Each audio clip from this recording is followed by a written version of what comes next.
All right, we're just going to jump right into it. First things first is bleaching the knots. And this is something that I've never done on my channel before. This is the actual live one-on-one class that I'm doing with a student.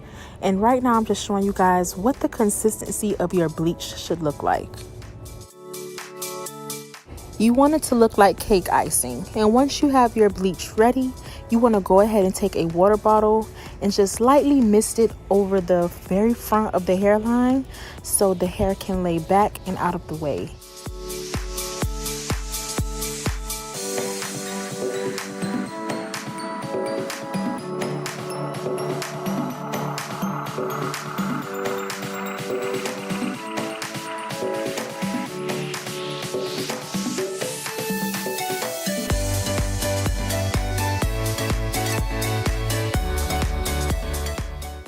You should be able to find one of these out of the baking or the cooking section at one of your local grocery stores. This will evenly spread the bleach over your knots and over your lace perfectly the right way, and it will not over process and over bleach your hair. The next step after that will be to clean your client's skin off with 91% alcohol, just to get all of the oils and dirt that may be on their skin. Then you're going to take some holding spray or some spritz, use a fine small tooth comb all of their hair back and out of the way. Then you're going to take a blow dryer and blow dry it until it's all molded backwards. Now, when it comes down to you in the real world, all of you that are watching this video, you want to make sure that you have your client drop their lace off 2 days prior to their appointment, because you want to have enough time to bleach the knots and pluck it and do all of those things before their appointment, so you won't be spending about 4 hours on one head.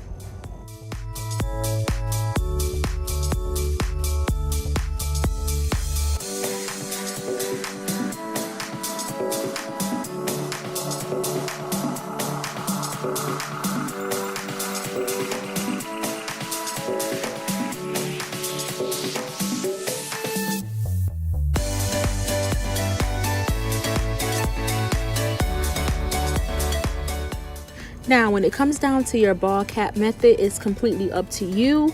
However, there are two different ways for me to distinguish whether I want to use holding spray on my client or if I want to use gel on my client.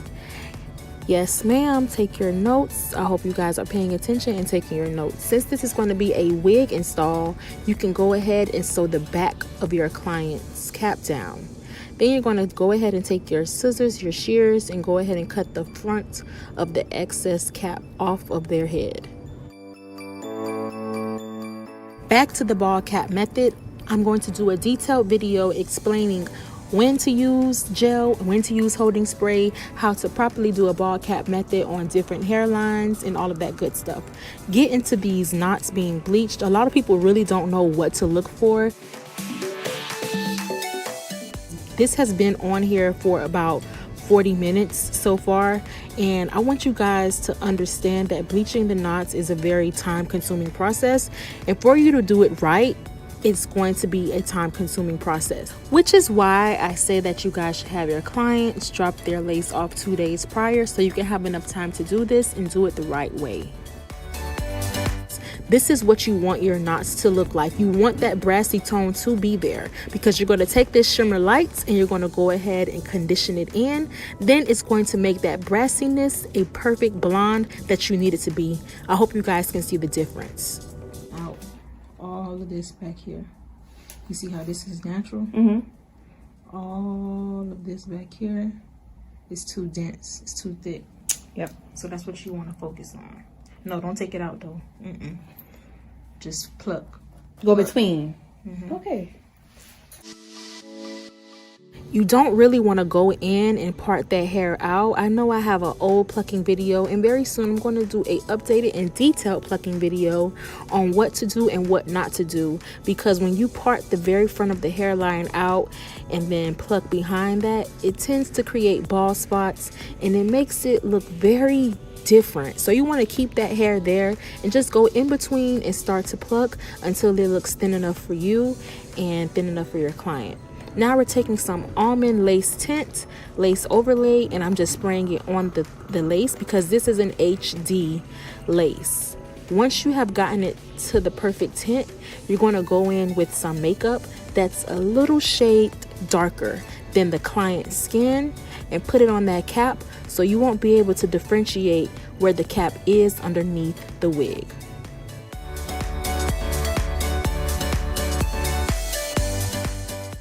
Once again, this is an HD lace, and right now I'm just taking my Hold Me Down lace glue and go ahead and putting 3 to 5 layers of this lace glue on the client, and you want to use that spatula to go ahead and smooth it out until it's clear.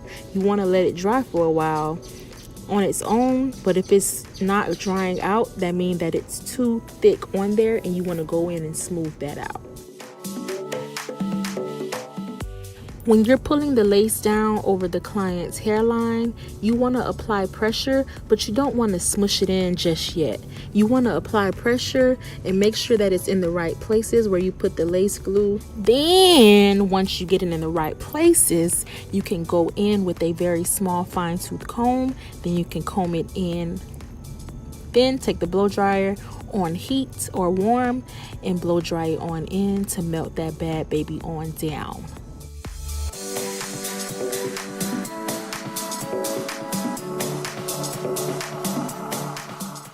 Then you're going to take an eyebrow razor and go and cut the excess lace off. But you don't want to hold it at a downwards angle. You want to hold it at an upward angle so you don't make a mistake and cut your client.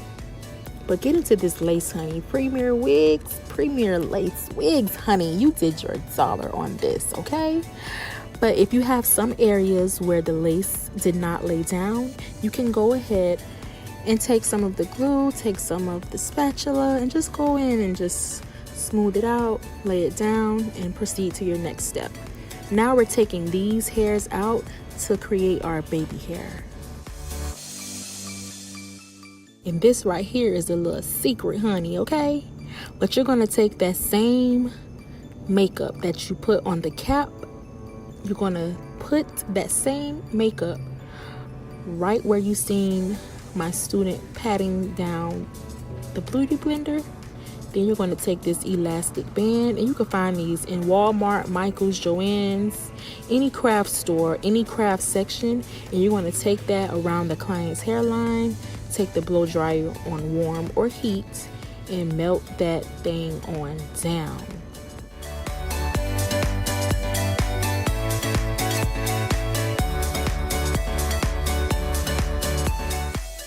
The shorter you cut your baby hair, the more they will look natural. The longer they are, the more unrealistic and crazy they will be.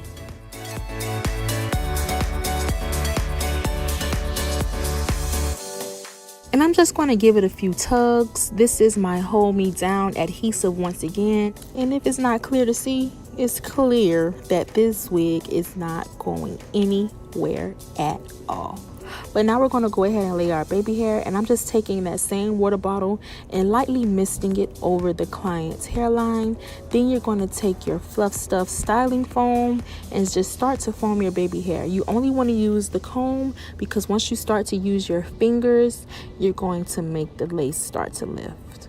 You want to be very light-handed with this process, and you're going to get these results. Once you have let your client sit under the dryer, then you can take some Gots to Be holding spray, if you please, and then you can spray that over their baby hair. That's going to allow them to stay molded down if they are rough on their hair, or if you just want them to stay in place.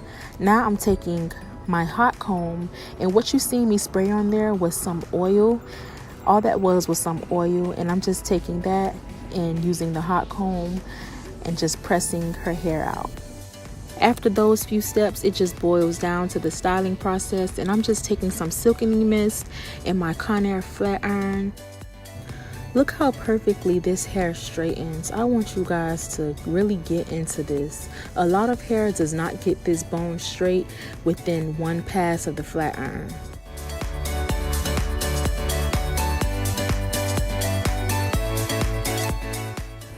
And all I was doing was showing my student how to define her client's part and to make it look, you know, like a natural part, because there are some times where people define parts and it looks so unnatural, so wide, so big, and it's just not cute. So we don't do that over here.